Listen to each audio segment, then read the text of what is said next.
नमस्कार, आप देख रहे हैं HP 24/7। मैं हूं आपके साथ परेश शर्मा। शुरुआत अनुराग से। समीक्षा करने के लिए आज दिशा बैठक का आयोजन हुआ। अनुराग ठाकुर ने आम आदमी पार्टी की दिल्ली और पंजाब सरकार पर बड़ा सवाल खड़ा करते हुए कहा कि उन्हें अपराधों पर तब रोक लगानी चाहिए थी जब दिल्ली से पंजाब तक शराब की लूट मची थी।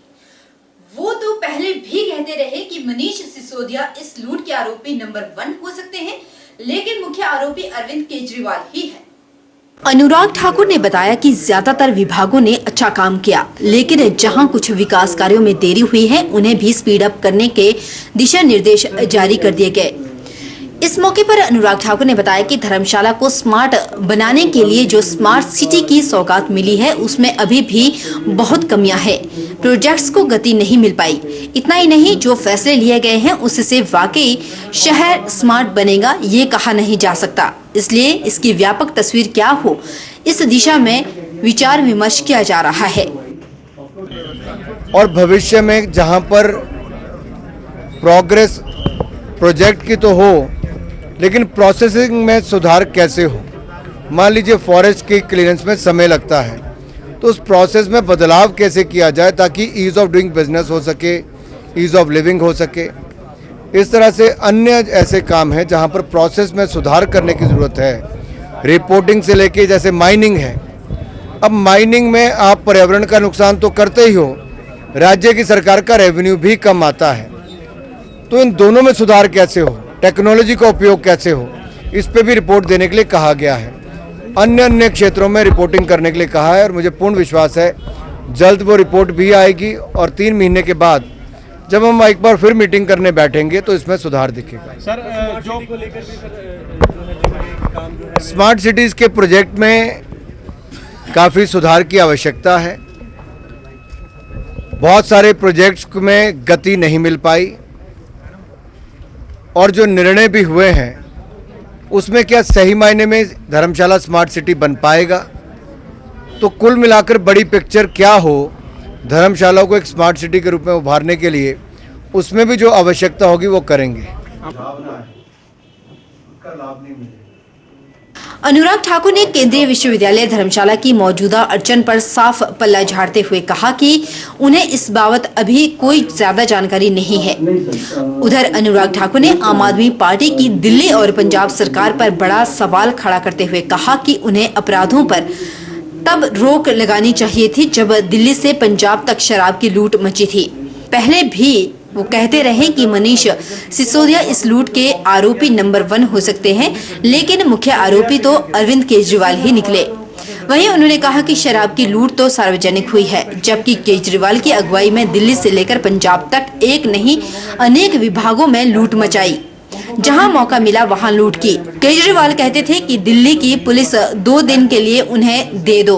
अब जब पंजाब ही उनके पास है तो सब देख रहे हैं कि पंजाब में क्या हो रहा है। आम आदमी पार्टी को तब रोक लगानी चाहिए थी जब इनके शराब घोटाले वाले मंत्री, लूट की खुली छूट अरविंद केजरीवाल जी की सरकार में थी। मैं तो पहले भी कहता था कि मनीष सिसोदिया जी आरोपी नंबर 1 हो सकते हैं, लेकिन किंग पिन अरविंद केजरीवाल हैं। और अरविंद केजरीवाल के संरक्षण में ही एक नहीं अलग अलग विभागों में जो लूट दिल्ली से लेकर पंजाब तक हुई है, जहां इनको मौका मिला वहां पे कानून व्यवस्था चरमरा गई। पंजाब में, दिल्ली में कहते थे 2 दिन के लिए दिल्ली पुलिस दे दो सब ठीक कर देंगे। पंजाब में है तो पंजाब में क्या चल रहा है। दूसरा घोटाला, शराब घोटाला करने वाले, जब शिक्षा का घोटाला आएगा तो हम उस पर शिक्षा मंत्री से बात करेंगे। आज तो शराब घोटाला करने वाला मंत्री जेल गया है और सीबीआई ने पूरी जांच करने के बाद उनकी गिरफ्तारी की है। जांच में सहयोग करना चाहिए। और दिल्ली में महिलाओं ने पहले प्रदर्शन किया कि हर गली में शराब के ठेके कैसे खोल दिए गए, दिल्ली में किस तरह से किन किन लोगों से तार जुड़े थे और कैसे सैकड़ों करोड़ रुपए की लूट की गई। इसका जवाब मनीष सिसोदिया को तो देना ही पड़ेगा, अरविंद केजरीवाल जी आपको भी देना ही पड़ेगा। पंजाब में भी लॉ एंड ऑर्डर सिचुएशन जो है लगातार बिगड़ती जा रही है, उसको लेके क्या मैं इतना ही कहूँगा, बड़े बड़े वायदे करके जो सत्ता में आए थे, आखिर कहाँ है वो? जब पंजाब में वो सब चल रहा था तो पंजाब के मुख्यमंत्री, दिल्ली के मुख्यमंत्री मुंबई में क्या कर रहे थे? इस पर भी बड़े बड़े सवाल खड़े होते हैं कि आखिरकार शय किसकी है। एयरपोर्ट विस्तारीकरण बहुत बड़ी आवश्यकता है हिमाचल प्रदेश की, और धर्मशाला के एयरपोर्ट के विस्तार के लिए जमीन अधिग्रहण से लेके जो काम राज्य की सरकार करेगी, तो एयरपोर्ट के निर्माण में भी केंद्र की सरकार पूरा सहयोग करेगी।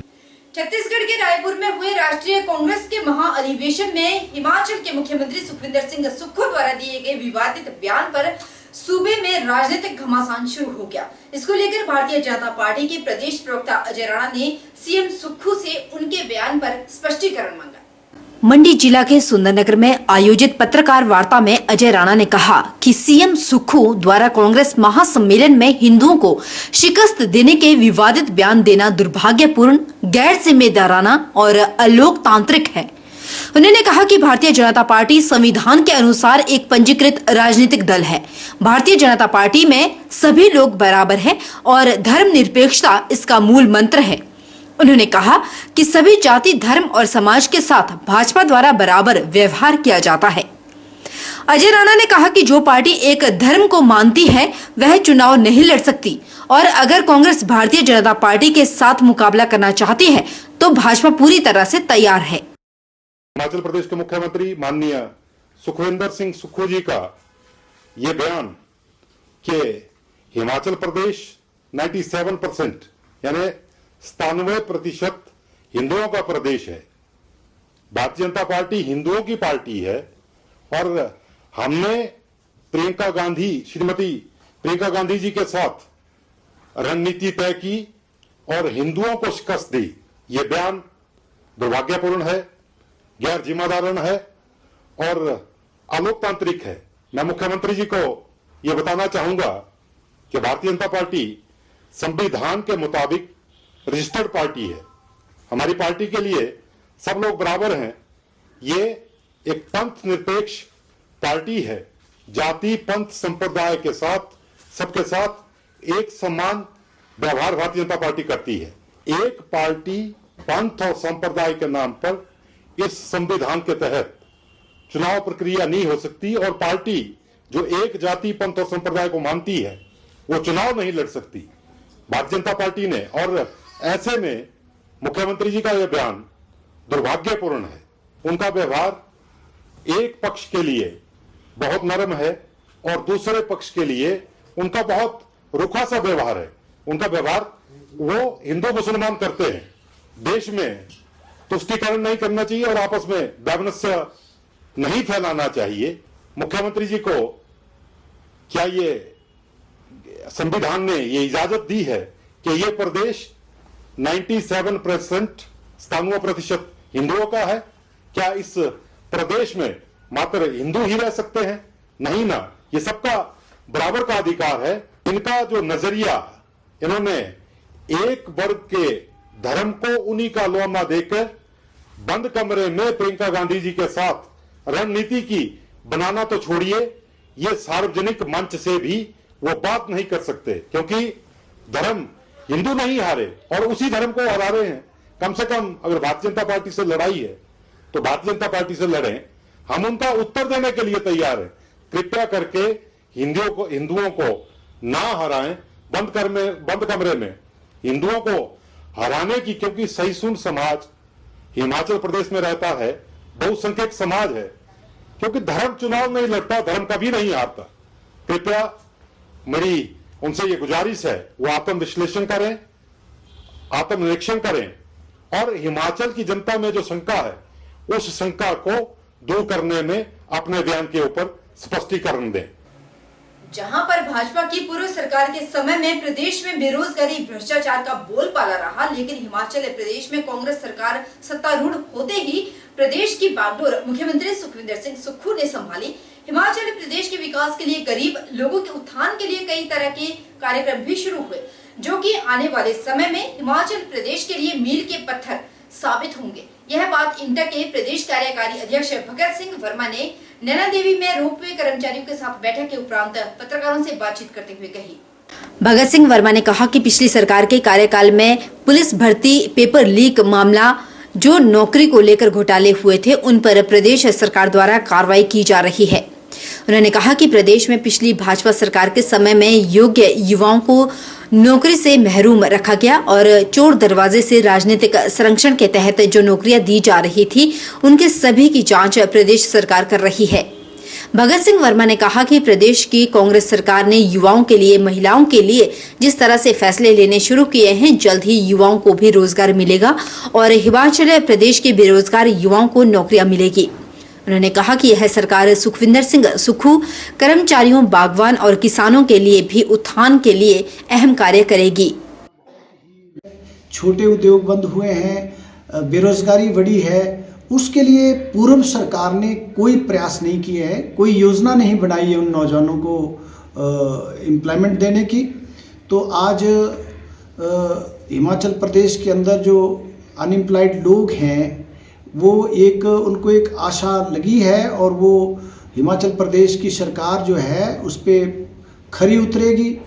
और आज ऐसे कुछ फैसले हिमाचल प्रदेश सरकार ने लिए हैं, चाहे वो state service subordinate service selection board Hamirpur को उसमें तब्दीलियां करने की बात है, उसमें जो इरेगुलरिटीज़ हुई थी, उसमें जो घोटाले हुए थे, उसमें जो पेपर लीक की बात हुई थी, उससे मैं कहूँगा कि जो योग्य बच्चे थे, योग्य जो परीक्षा देने वाले विद्यार्थी थे, उनको मौका नहीं मिला है और चोर दरवाजे से एक ऐसा गिरोह हिमाचल प्रदेश के अंदर एक ऐसा रैकेट, ऐसा नेक्सस पैदा हो गया था कि जिसको राजनीतिक शेल्टर था, राजनीतिक आश्रय था और उसका सारा आज की डेट में हिमाचल प्रदेश के मुख्यमंत्री जो हैं वो उसके लिए जांच बिठा रहे हैं।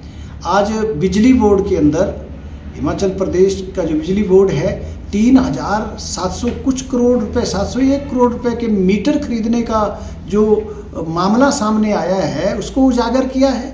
हिमाचल प्रदेश में जब देखिए इतने ज़्यादा मीटर खरीदने का कोई जस्टिफिकेशन, कोई औचित्य नहीं था, क्योंकि कुछ बिजली जो है वो हिमाचल प्रदेश में कुछ यूनिट बिजली जो है वो मुफ्त मिलती थी, वो माफ़ थी।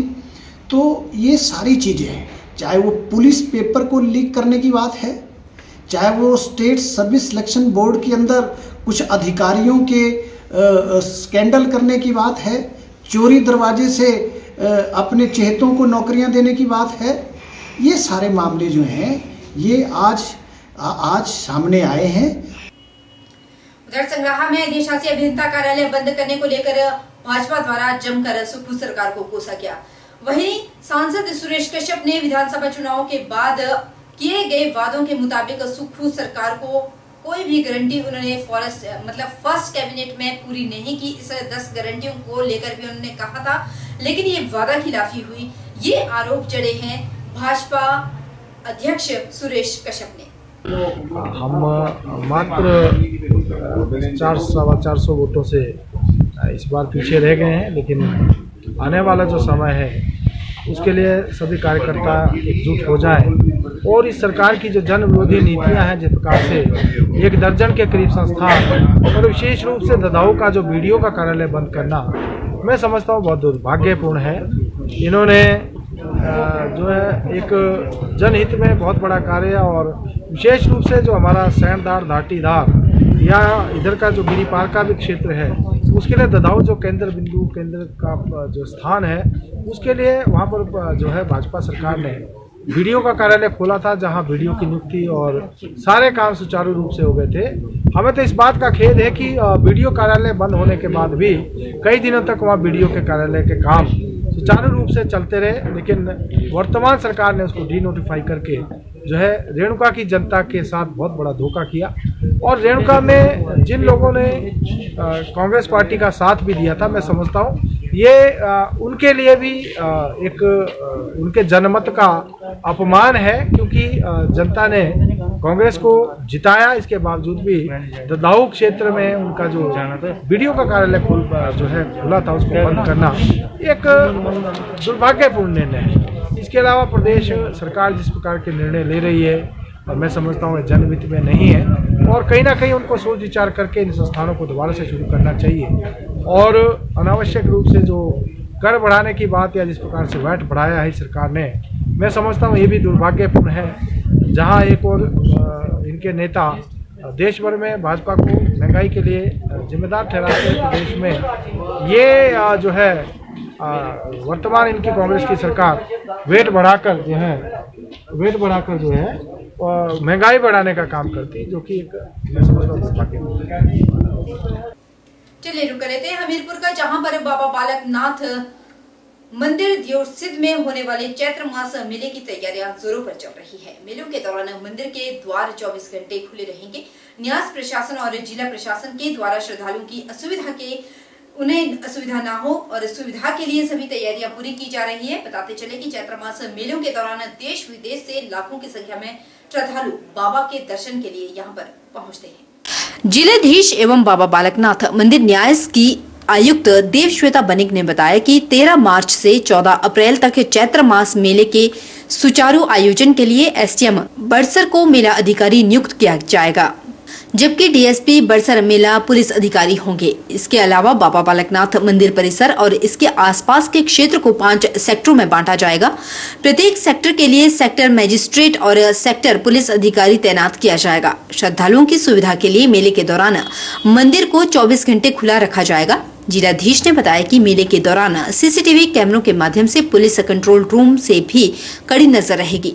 साथ ही श्रद्धालुओं को चिकित्सा सुविधा उपलब्ध करवाने के लिए स्वास्थ्य विभाग और आयुर्वेद विभाग के चिकित्सक एवं स्वास्थ्य कर्मचारी 24 घंटे तैनात रहेंगे। खाद्य वस्तुओं की क्वालिटी सुनिश्चित करने के लिए फूड सेफ्टी अधिकारी की ड्यूटी लगाई जा रही है। मेले के दौरान पार्किंग व्यवस्था, बस एवं टैक्सी सुविधा, लंगर व्यवस्था और अन्य प्रबंधों को लेकर भी व्यापक चर्चा की गई।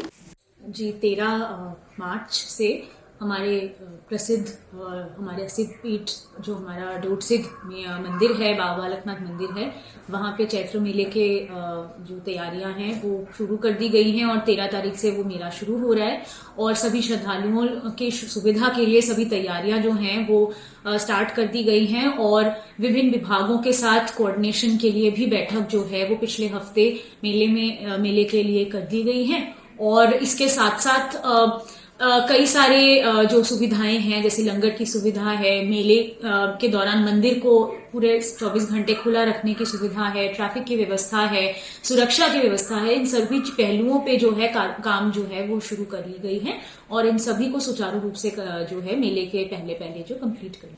वक्त छोटे से ब्रेक का।